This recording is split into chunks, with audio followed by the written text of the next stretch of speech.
धीरेन्द्र शास्त्री को धमकी मिली है। जी हाँ, धीरेन्द्र शास्त्री को जान से मारने की धमकी दी गई है। मध्य प्रदेश में छतरपुर के बमीठा थाने में केस दर्ज किया गया है।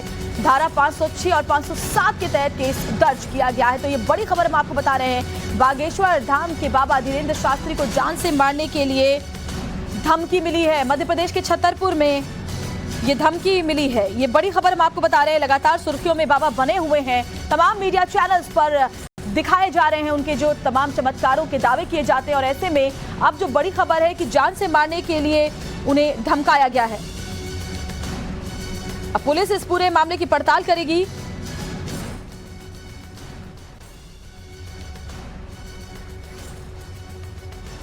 एक आवेदक है लोकेश गर्गी, जो कि धीरेन्द्र शास्त्री जी के रिश्तेदार हैं। उनके द्वारा एक आवेदन लिखित तौर पे दिया गया है कि उनके पास एक फ़ोन आया था।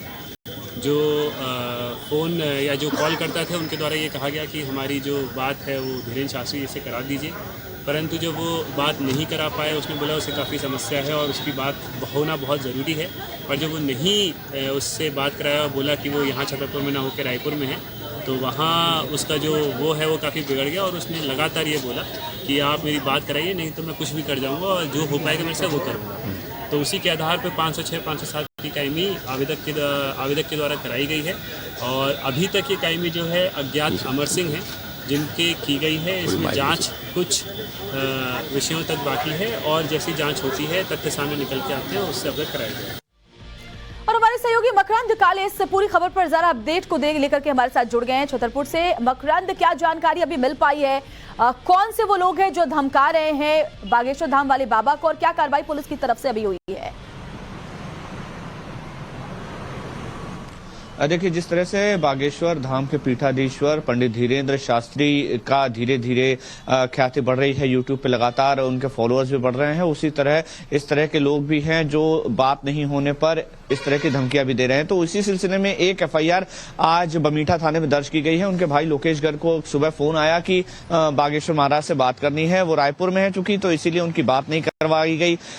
और वैसे भी उनसे बात करना बहुत आसान नहीं होता, उसकी एक पूरी प्रक्रिया है, पूरा प्रोटोकॉल है। तो जब बात कराने से मना किया गया तो उस शख्स के द्वारा, जो अमर सिंह जिसका नाम बताया जा रहा है, उसके द्वारा अचानक से धमकियां दी जाने लगी और ये कहा जाने लगा कि मैं कुछ भी कर जाऊंगा अगर मेरी बात नहीं कराई गई तो ऐसे में लोकेश गर्ग के द्वारा थाने में एक आवेदन दिया गया जिसमें हत्या के लिए धमकी, जान से मारने की धमकी और अन्य धाराओं में केस दर्ज करने की मांग की गई थी। उसी पर पुलिस ने एक अपराध पंजीबद्ध किया है। 506, 507 धारा के तहत एफआईआर की गई है और अब अज्ञात शख्स के खिलाफ उस मोबाइल नंबर को ट्रेस करके कार्रवाई की जा रही है। पुलिस अधिकारियों का कहना है, हम इस समय एसपी छतरपुर के दफ्तर के बाहर ही मौजूद हैं और एसपी छतरपुर से जब हमारी बात हुई तो उनका एक कहना था कि हम जानकारी इकट्ठा कर रहे हैं। पुलिस इस नंबर को लेकर के वेरिफिकेशन कर रही है कि ये ट्रेस कहाँ हो सकता है और वहां पर जाकर जो टीम है वो कार्रवाई करेगी। अमर सिंह नाम बताया जा रहा है जो आरोपी है और अब इसकी गिरफ्तारी के प्रयास भी पुलिस की तरफ से किए जा रहे हैं। ये पहला मामला नहीं है, इससे पहले भी कई जगह पर इस तरह की शिकायतें या इस तरह की बातें उठ रही हैं कि जिन पर एफआईआर कराए जाने की मांग है। कल भी हमने देखा यहाँ पर हिंदूवादी संगठनों ने मार्च निकाला था और श्याम मानव के खिलाफ एफआईआर की और कार्रवाई की लगातार मांग चल रही थी। तो ऐसे में जिस तरह से इनके विरोध के स्वर उठते हैं बागेश्वर धाम के खिलाफ, तो जाहिर है कि उनके समर्थकों में, उनके अनुयायियों में इसका भारी आक्रोश है और अब कानूनी रूप से भी उन पर कार्रवाई करने की मांग उठ रही है। फिलहाल ये आप बने रहे हमारे साथ, क्योंकि बड़ी खबर तो ये भी है कि धीरेन्द्र शास्त्री के चमत्कार को लेकर पिछले कई दिनों से सवाल उठ रहे हैं, जिसके बाद धीरेन्द्र शास्त्री ने अब हिंदू धर्म और सनातन धर्म का काज खेला है। धीरेन्द्र शास्त्री का दावा है कि कुछ लोग बागेश्वर धाम नहीं बल्कि हिंदू धर्म और सनातनियों पर सवाल खड़े कर रहे हैं। धीरेन्द्र शास्त्री ने तो नेताजी सुभाष चंद्र बोस की आजादी के लिए दिए गए नारे, तुम मुझे खून दो मैं तुम्हें आजादी दूंगा, को बदल कर कह दिया हिंदू और सनातनी धर्म को मानने वाले उनका साथ दें तो वो भारत को एक हिंदू राष्ट्र बनाकर दिखाएंगे।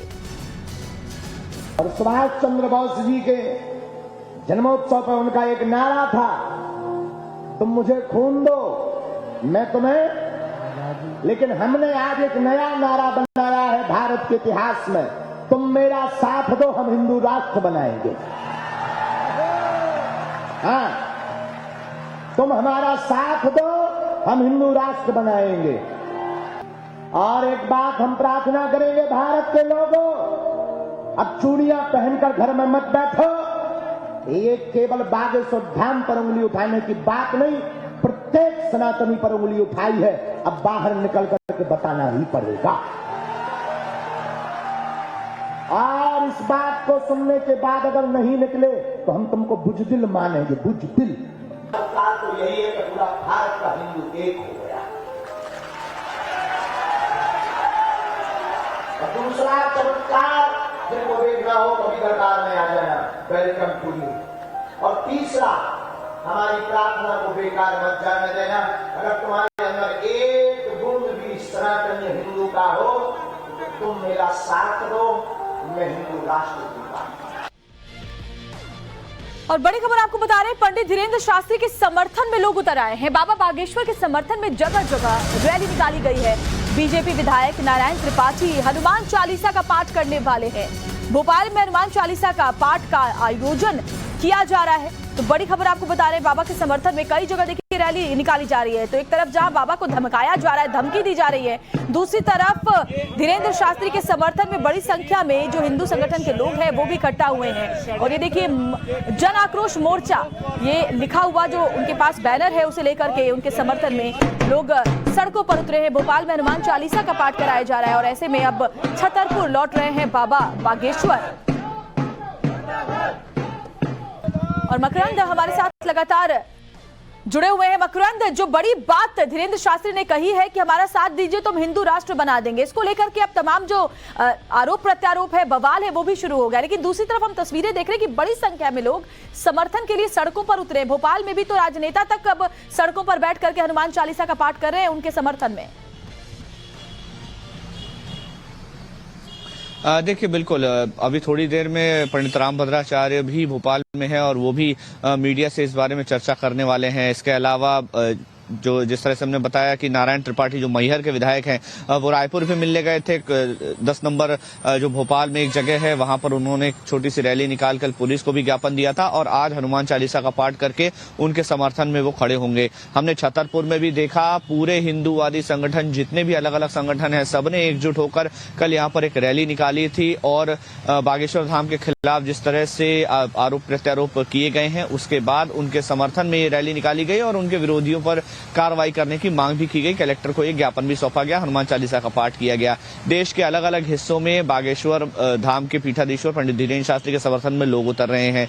यहाँ पर गौर करने वाली बात यह है कि जिस तरह से पंडित धीरेन्द्र शास्त्री के खिलाफ जब बातें की गई या फिर उनको अंधविश्वासी बताया गया, अंधविश्वास फैलाने वाला बताया गया, उसके बाद सनातन धर्म पर आक्रमण हो रहा है, इस तरह का एक प्रचलन चल पड़ा, इस तरह के एक बयान चल पड़े अलग अलग हिंदूवादी संगठनों के द्वारा और खुद पंडित धीरेन्द्र शास्त्री के द्वारा। तो इसके बाद सारे हिंदूवादी संगठन एकजुट हो गए हैं और सनातन पर हमला बताकर जगह जगह पर प्रदर्शन किए जा रहे हैं और कार्रवाई की मांग की जा रही है। तो जाहिर है कि ये व्यक्तिगत विषय है या सामाजिक विषय है, इस पर चर्चा हो रही है, अंधविश्वास है या आस्था है, इस पर चर्चा हो रही है। पूरे देश में पंडित धीरेन्द्र शास्त्री को लेकर चर्चा हो रही है, साथ ही साथ वो सोशल मीडिया पर, इलेक्ट्रॉनिक मीडिया पर, प्रिंट मीडिया पर, हर जगह इसी बात पर चर्चा छिड़ी हुई है कि आस्था है या अंधविश्वास।